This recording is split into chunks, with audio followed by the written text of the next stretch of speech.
just missed your heart.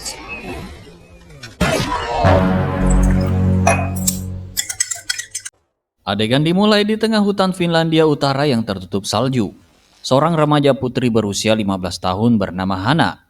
Hana berhasil membidik seekor rusa kutub dengan melepaskan anak panah yang hampir menembus jantungnya. Untuk mengakhiri penderitaan hewan tersebut, Hana kemudian menggunakan pistol. Saat Hana sedang membersihkan rusa itu, seorang pria mendekatinya secara diam-diam dari belakang.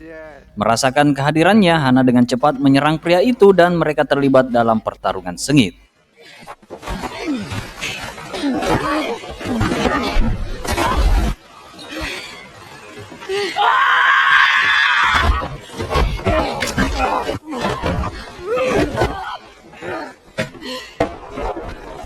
Namun akhirnya Hana kalah. Ternyata ini bukanlah pertarungan melawan musuh, melainkan hanya latihan. Pria itu ternyata adalah Erik Heller, seorang mantan agen CIA asal Jerman yang telah menghilang dari radar agensi. Erik memutuskan untuk melarikan diri dari CIA setelah menemukan sebuah rahasia besar yang jika terungkap bisa mengguncang dunia. Mengetahui bahwa rahasia ini tidak boleh diketahui publik, Marissa Wigler, seorang perwira senior CIA yang ambisius, kini memburu Erik untuk melenyapkannya dan menyembunyikan kebenaran. Erik melarikan diri ke sebuah gubuk terpencil di tengah hutan Finlandia Utara, tempat di mana ia membesarkan Hana dengan penuh kewaspadaan dan disiplin. Jauh dari peradaban, Erik melatih putrinya untuk menjadi seorang pembunuh bayaran yang tak tertandingi, sekaligus Hana dipersiapkan untuk membalaskan dendam dan membunuh Marissa. Pada malam harinya, Hana yang tumbuh dalam lingkungan yang sangat terbatas, dikelilingi hanya oleh suara alam dan nyala api yang menerangi kegelapan di gubuk mereka. Di tempat inilah Erik ayahnya melatihnya dengan keras, mengajarkannya cara bertarung, berbicara dalam berbagai bahasa, dan memahami dunia melalui ensiklopedia. Saat Hana berbaring, ia meraih sebuah buku dongeng Grimm yang sudah usang dan kusam. Dengan hati-hati ia membuka halaman-halamannya yang mulai lapuk oleh waktu. Di antara lembaran-lembaran tersebut, Hana menemukan sebuah foto lama ibunya, Joanna Sadek. Hana menatap foto itu dengan penuh perasaan, mengenang wajah ibunya yang belum pernah ia kenal secara langsung hingga perlahan ia terlelap dan bermimpi. Namun tidurnya tak berlangsung lama. Erik tiba-tiba datang mengejutkannya dengan sebuah ujian kesiapan. Hana yang terlatih untuk selalu waspada langsung bangkit dan menyerang ayahnya dengan gerakan cepat dan terlatih. Setelah berhasil menaklukkannya, ia berkata dengan tegas, "Aku siap." I'm ready now. I'm ready. Tak lama Erik pergi ke tempat persembunyian di hutan untuk mengambil alat pelacak yang sudah lama ia rahasiakan dari Hana. Erik mengeluarkan alat tersebut, kemudian membawakan ke Hana dan memperlihatkan kepada Hana, lalu mengatakan kalau alat itu akan memberitahu posisi kita kepada Marissa. Jika Hana merasa sudah siap dan ingin pergi dari hutan ini, ia hanya perlu menekan saklarnya saja. Tapi setelah Hana melakukannya, ia tidak akan bisa kembali dan itu tidak akan berhenti hingga kita mati atau Marissa yang mati. Erik juga mengatakan kalau ia tidak akan membantunya. Untuk itu, Hana harus yakin kalau itu adalah keinginannya. Keesokan harinya, Erik mengajak Hana berburu, tetapi Hana menolaknya. I'll stay. Setelah ayahnya pergi, Hana dengan tekad bulat menekan saklar alat pelacak itu sambil berkata, "Marissa Wigler, datanglah dan temukan aku." Tak lama kemudian Erik kembali dan melihat alat pelacak yang sudah diaktifkan. Dia hanya terdiam, menyadari bahaya yang kini mengancam putrinya. Erik memandang Hana dengan kekhawatiran yang dalam. Hana mendekat dan memeluk Erik erat, seolah menguatkan diri dan ayahnya untuk apa yang akan datang. Adegan kemudian berpindah ke apartemen Marissa Wigler di Virginia, di mana dia terbangun di pagi hari. Setelah bersiap, Marissa menuju markas CIA di Langley, Virginia. Setibanya di markas, seorang anak buah melaporkan bahwa mereka telah menangkap sinyal terenkripsi milik CIA pada pukul 06.30 waktu setempat. Sinyal itu diperkirakan berasal dari sekitar 90 km di bawah lingkar Arktik, dekat Kusamo yang mengindikasikan keberadaan Erik Heller. Menyadari situasi ini, Marissa segera mengadakan rapat tertutup dengan beberapa anggota CIA, termasuk Lewis dari Eropa, serta Walt dan Bob yang berbasis di Langley. Dalam rapat tersebut, Marissa mengungkapkan sejarah operasi Eric Heller dan menunjukkan bukti senjata serta sidik jari Eric yang ditemukan di dekat jasad Joanna Sadek. Karena Eric dianggap sebagai ancaman bagi organisasi, mereka memutuskan untuk mengirim Lewis untuk mengejar dan menangkapnya. Lewis menerima perintah itu dengan tenang dan menyatakan bahwa misi ini adalah hal yang sederhana baginya. Operasi satu orang satu hari, ujarnya dengan percaya diri. Sementara itu, Eric yang masih berada di gubuknya mulai merapikan penampilannya. Ia mencukur bersih wajahnya, mengenakan setelan jas, dan mempersiapkan diri untuk meninggalkan hutan. Sebelum berangkat, Eric memberi Hana instruksi terakhir. Dia harus menemuinya di Berlin. Eric juga memberi Hana petunjuk tentang apa yang harus dilakukan setelah dia membunuh Marissa, termasuk bagaimana menghilang tanpa jejak. Setelah Eric pergi, Hana yang sedang berlatih merasakan sesuatu yang tidak biasa di sekitar gubuk. Ia mendengar suara pesawat di kejauhan, membuatnya segera waspada. Hana bersembunyi sambil mengamati dengan hati-hati. Tak lama kemudian, tim operasi khusus yang dipimpin oleh Lewis mulai menyisir area hutan, mendekati gubuk tempat Hana bersembunyi. Dua dari anggota tim masuk ke dalam gubuk untuk memeriksa. Namun, sebelum Lewis dan timnya bisa menyerbu, Hana dengan cepat membunuh kedua anggota yang masuk ke gubuk. Ketika Lewis dan timnya menyadari bahwa mereka tidak menerima kabar dari kedua anggota tersebut, mereka segera menyerbu gubuk. Di dalam, mereka menemukan kedua anggota tim terluka dan Hana. Namun Lewis tidak menyadari bahwa pelakunya adalah Hana. Ia menganggap Eric lah pelakunya sebelum ia melarikan diri. Lewis kemudian melaporkan kepada Marissa bahwa Eric berhasil melarikan diri di tengah badai salju. Namun mereka menemukan seorang gadis muda yang sekarang ditahan di sel bawah tanah kompleks CIA. Di dalam ruang itu yang dipenuhi kamera CCTV, Hana diinterogasi oleh Dr. Button. Dengan tenang Dr. Button mencoba menggali informasi dari Hana, menanyakan apakah dia suka musik atau majalah. Namun Hana hanya memiliki satu permintaan, dia ingin berbicara langsung dengan Marissa. Mendengar permintaan itu, Marissa memerintahkan Lewis untuk menyampaikan kepada Hana bahwa dia akan datang. Sementara itu di laboratorium DNA markas CIA, dua dokter yang sedang memeriksa sampel darah Hana tertegun melihat hasilnya. Mereka menatap layar dengan keraguan, tidak percaya pada hasil yang menunjukkan kecocokan DNA yang tidak biasa dan jauh dari apa yang mereka perkirakan. Beberapa saat kemudian, Marissa yang curiga dengan permintaan Hana untuk berbicara dengannya, memutuskan untuk mengirim seorang wanita yang menyamar sebagai dirinya. Sementara itu, Marissa asli mengawasi seluruh situasi dari ruang kontrol jarak jauh di Langley.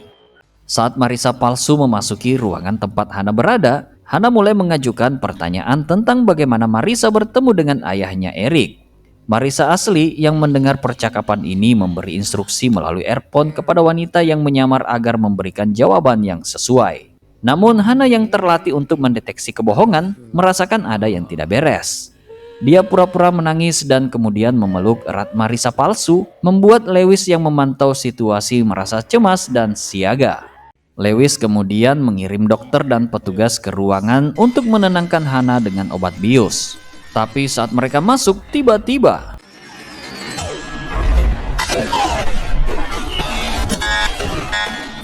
Hana berhasil mematahkan leher Marissa palsu, mengambil pistol dari salah satu petugas, dan menghabisi mereka semua termasuk dokter. Setelah itu Hana menembak semua kamera CCTV di ruangan, membuat Lewis dan tim pengawas di ruang kontrol tidak bisa melihat apa yang terjadi.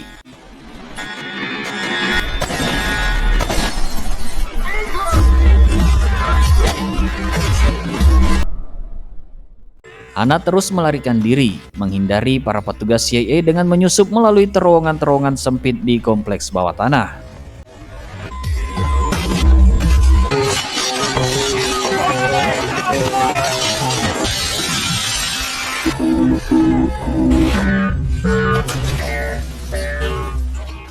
Saat tiba di laboratorium, dia membunuh seorang dokter dan mengambil hasil tes DNA miliknya. Dengan tes itu di tangan, Hana melanjutkan pelariannya melalui sistem ventilasi. Di ujung terowongan, dia menemukan cahaya dan membuka penutupnya. Ketika dia melihat sebuah mobil melintas di atas, Hana dengan cepat mencengkeram bagian bawah mobil itu. Dengan cekatan, dia berpegangan erat hingga akhirnya mobil tersebut membawanya jauh dari markas CIA ke tengah padang pasir di Maroko.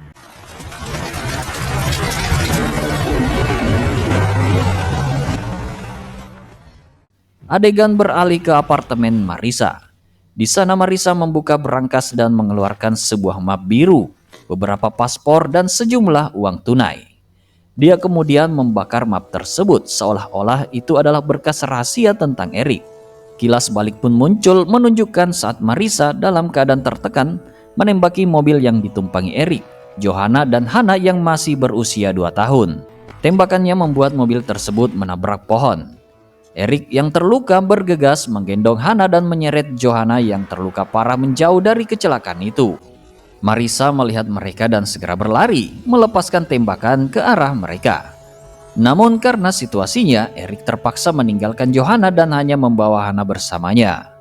Sebelum ditembak oleh Marissa, Johanna memperingatkannya dengan mengatakan dia tidak akan pernah menjadi milikmu. Kembali ke Hana yang kini berjalan sendirian di tengah padang pasir Maroko. Tak lama kemudian, dia bertemu dengan sebuah keluarga hippie yang sedang berlibur dengan van mereka. Keluarga itu memiliki seorang putri bernama Sophie dan putra bungsu bernama Miles. Sophie yang ramah memperkenalkan dirinya kepada Hana, mengira bahwa Hana tidak bisa berbicara bahasa Inggris. Namun Hana tiba-tiba merespon dengan memperkenalkan dirinya, menggunakan kalimat yang sering ia ucapkan saat latihan. Sophie kemudian menawarkan tumpangan kepada Hana, tetapi Hana menolak. Ia lebih memilih untuk melanjutkan perjalanannya dengan berjalan kaki. I'm Sophie and that's my brother Mark. Sementara itu, Marissa berada di dalam pesawat dan menerima panggilan telepon dari Lewis. Lewis melaporkan bahwa Hana telah ditemukan di gurun Maroko. Namun Marissa menganggap Hana bukan ancaman bagi keamanan AS. Dia memerintahkan Lewis untuk lebih fokus pada Eric Heller yang dianggapnya sebagai ancaman serius dan darurat bagi keamanan nasional. Hana pun melanjutkan perjalanannya dan tiba di tepi sungai, di mana beberapa wanita sedang mencuci pakaian. Diam-diam Hana mencuri beberapa pakaian yang sedang dijemur tanpa mereka sadari. Setelah itu dia terus berjalan hingga tiba di sebuah pasar besar. Di pasar tersebut Hana kembali melihat keluarga hippie yang sebelumnya pernah ia temui. Hana menginap di sebuah villa bernama Rubaiyat. Dengan kemampuan berbahasa Arabnya, Hana memberitahu pemilik villa bahwa ia ingin bermalam, tetapi tidak memiliki uang. Tergerak oleh situasi Hana, pemilik villa mengizinkannya menginap secara gratis. Namun saat tiba di kamar, Hana yang selama ini hidup di hutan merasa ketakutan dengan suara-suara asing seperti TV, kipas angin dan saklar lampu. Hal-hal yang belum pernah ia alami sebelumnya. Karena ketakutan, Hana berlari keluar dari villa. Tanpa disangka dia bertemu kembali dengan Sophie dan adiknya yang ternyata juga menginap di villa yang sama. Sophie memperkenalkan Hana kepada orang tuanya dan mereka dengan ramah mengajak Hana untuk bergabung makan bersama. Di tempat lain, Marissa mengunjungi kafe safari dan bertemu dengan Michael Isaac, mantan agen CIA yang dikenal kejam dan mengenal Eric dan Hana. Marissa menawarkan bayaran kepada Michael untuk menangkap Hana hidup-hidup. Michael segera menuju villa tempat Hana menginap, tetapi hanya menemukan pemilik villa karena Hana sudah pergi. Melalui rekaman CCTV, Michael melihat Hana menyelinap masuk ke dalam mobil van keluarga hippie. Pemilik villa memberitahu Michael bahwa keluarga itu sedang menuju kapal feri ke Spanyol. Setelah mendapatkan informasi, Michael dengan dingin membunuh pemilik villa tersebut dan bergegas ke pelabuhan. Namun ia terlambat karena feri yang membawa Hana dan keluarga Sophie sudah berangkat. Sementara itu di tempat lain, Eric berada di tepi pantai Swedia. Ia melepas pakaiannya, memasukkannya ke dalam kantong plastik dan menyimpannya di dalam ransel. Eric kemudian berenang melintasi perairan dengan ransel di punggungnya. Saat tiba di dermaga Denmark, 2 polisi mendekatinya. Eric dengan cepat menghadapi kedua polisi tersebut. Marissa dan Lewis yang mengetahui insiden itu segera menuju lokasi kejadian dan menyaksikan saat kedua polisi Denmark ditarik dari laut. Lewis yang khawatir memberitahu Marissa bahwa ia telah menghubungi Interpol karena situasinya sudah di luar kendali. Marissa dengan tegas menegur Lewis atas tindakannya dan memerintahkannya untuk menjaga kerahasiaan serta mengendalikan semuanya. Ia menegaskan bahwa ia ingin menjadi orang pertama dan terakhir yang dilihat oleh Eric. Kembali ke Hana, dia bersembunyi di mobil van milik keluarga Sophie. Sophie dan orang tuanya tidak mengetahui keberadaan Hana Tetapi Miles, adik Sophie, menemukan Hana dan memberi isyarat agar dia tetap bersembunyi. Saat van melintasi jembatan, salah satu anak buah Michael mengikuti mereka dengan sepeda motor atas perintah Michael. Sesampainya di perkemahan di Spanyol, Hana merasa aman dan keluar dari van, lalu berlari cepat melewati beberapa tenda. Anak buah Michael melihatnya dan segera melaporkan keberadaannya. Hana pergi ke kolam renang untuk minum dan menghilangkan dahaga. Tiba-tiba Sophie yang sedang berenang terkejut melihatnya. Karena Sophie menyukai Hana, dia mengajaknya untuk bersenang-senang bersama. Kemudian Hana dan Sophie berkenalan dengan dua pria Spanyol. Mereka berkencan dan mengendarai sepeda motor menuju sebuah pesta. Saat di pesta, Hana duduk bersama pria tersebut. Ketika pria itu mencoba menciumnya, Hana langsung melemparnya ke tanah dan berusaha mematahkan lehernya. Sophie melihat kejadian itu dan menegur Hana untuk melepaskannya. Sementara itu, Michael dan kedua anak buahnya sedang mencari Hana di perkemahan di Spanyol. Mereka tidak menemukan Hana, hanya menemukan Miles, adik Sophie. Keesokan paginya saat sarapan, Sophie bercerita kepada orang tuanya tentang Hana. Pada saat yang bersamaan, Hana muncul dengan dua kelinci hasil buruannya yang sudah dikuliti. Setelah sarapan, bersama Hana mereka meninggalkan perkemahan. Michael yang telah menunggu sejak malam mengikuti mobil keluarga Sophie. Di jalan, Hana melihat dari kaca spion mobil bahwa mobil yang tadi siang masih mengikuti mereka. Merasa ada yang tidak beres, Hana memperingatkan Sophie untuk tidak mengikutinya apapun yang terjadi. Ketika mobil van berhenti di sebelah depo tempat penyimpanan kontainer, Hana kemudian keluar dari van dan berlari menuju tempat penyimpanan kontainer. Michael dan kedua anak buahnya mengejarnya.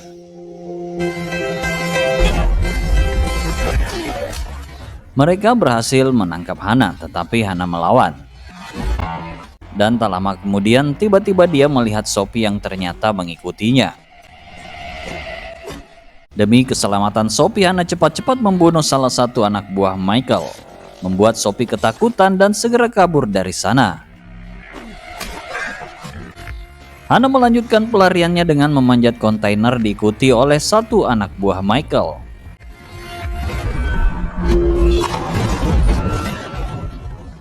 Akhirnya Hana berhasil lolos, namun tiba-tiba Michael muncul dan membuatnya terpojok. Tanpa pilihan lain, Hana langsung melompat ke air dan berhasil melarikan diri dengan menaiki kapal tongkang. Kemudian Marissa menginterogasi anggota keluarga Sophie tentang Hana dan tujuannya. Orang tua Sophie tidak mengetahui apapun, sementara Sophie memilih untuk diam demi melindungi temannya. Namun Miles akhirnya memberitahu Marissa bahwa Hana berencana menuju rumah Grimm di Berlin. She's going to Berlin to meet her dad.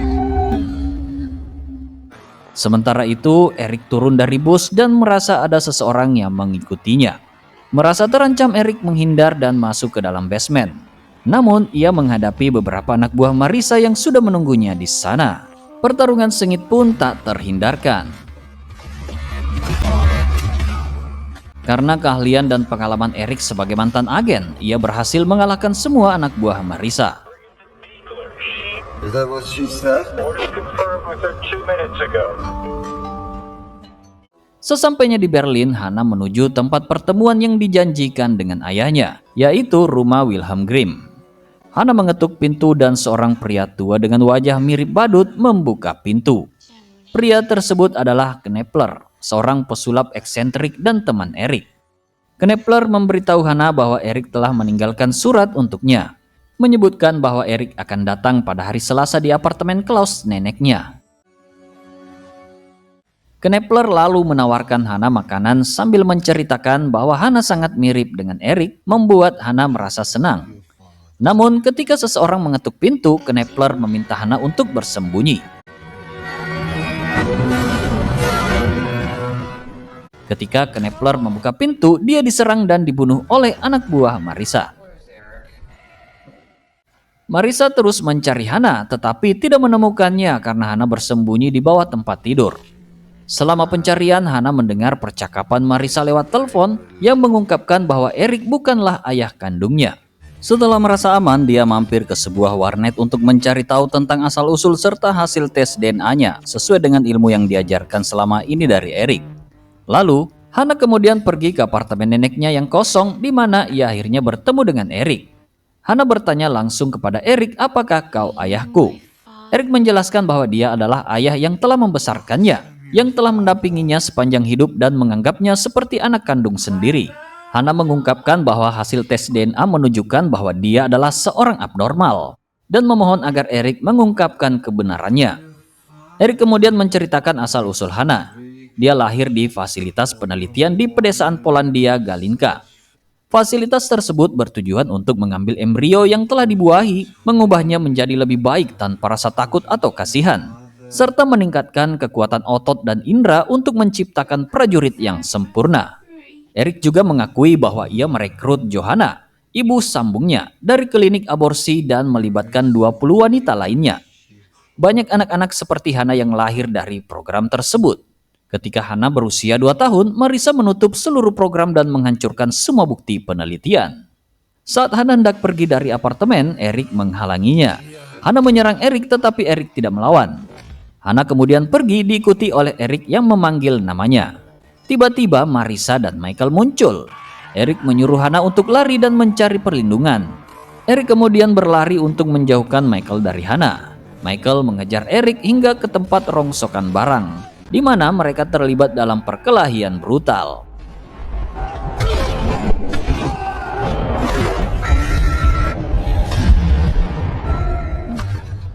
Eric berhasil melumpuhkan anak buah Michael, namun Michael menyerangnya dari belakang, menyebabkan pertarungan sengit antara Eric dan Michael.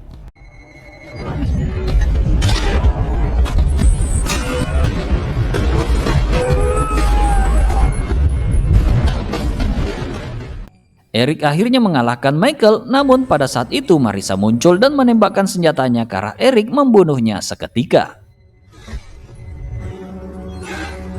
Kids grow up.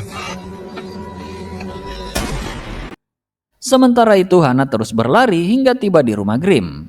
Di sana ia menemukan mayat Knepler yang digantung. Marissa segera muncul di rumah Grimm. Hana cepat mengambil busur yang tertancap di tubuh Knepler dan melarikan diri menuju taman hiburan di sekitar rumah Grimm. Marissa mengejar Hana melewati lintasan roller coaster dan wahana terowongan. Ketika Marissa akhirnya melihat Hana, dia berbelok untuk memojokkan Hana. Mereka berhadapan dan Marissa mencoba merayu Hana untuk mendekatinya. Hana memohon karena ia tidak ingin melukai siapapun lagi. Saat Hana membalikkan badan untuk pergi dari Marissa, Marissa marah dan menembak Hana di pinggang. Pada saat bersamaan, Hana membalas dengan menembakkan anak panah ke arah Marissa mengenai dadanya. Marissa yang terhuyung akibat terkena anak panah pergi bersembunyi sementara Hana mengejarnya. Ketika Marissa mencoba menembak Hana lagi, ia malah terpeleset dan jatuh. Hana mengambil pistol Marissa dan menembaknya, mengakhiri pertarungan tersebut. Dan dengan begitu, film pun selesai.